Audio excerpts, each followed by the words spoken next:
আসসালামু আলাইকুম গাইস, কি তারা ভালো আছেন? ওই যে আমি ওখানে আটটা মসজিদ দৌড়াম, দেখেন আপনারা সবাই।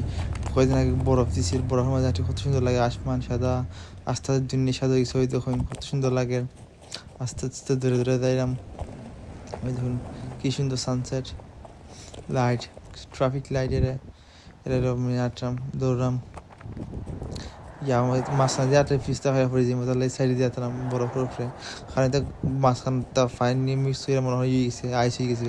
আটলে পিছলা খেলা ফরমো ওখানে যাই পিছিয়ে দিই ইনশাল্লাহ। মুখে দিলাম back back side back yard দিই। কারণ পিছিয়ে দিয়ে গাড়ি থাকে, গাড়াস থাকে, মানে মানুষের তো ফেলা মানুষটা তখন গাড়ি ধরে ধরে যেন আস্তে আস্তে কত সুন্দর লাগে। দেখুন স্নো খুব সুন্দর লাগে। আমেরিকা দেশটা মানে আসলে খুব সুন্দর।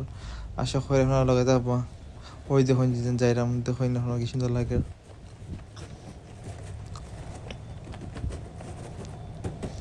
ওইলো ব্যাক সাইড দিয়ে যাইলাম আমরা, আমি একলা দূরে দূরে যাইলাম। ওই দেখুন আপনারা খুব ঠান্ডা আছে। আর মাইনাস হয়ে গেছিল কি ওই দিন, মাইনাস আসছিল ওই দিন। সুন্দরই লাগে বাক্কা। আস্তে আস্তে আমেরিকা আস্তে দুনিয়া আস্তে জায়গা লাগাই হয়ে গেছে, সাদা গেছে, সুন্দরই লাগে মাশাআল্লাহ। ও তো সূর্য ডুবে যাইব, তো লাগে আর বেশি সুন্দর লাগে। ও গাড়ি রাইতে যে গাড়ি মনে হয় একটা গাড়ি গেছে একটা, এই দেখেন। আমি যাইমু ব্যাকে দিই, আমি সামনে দিই। ওকে, তারপর থ্যাংক ইউ।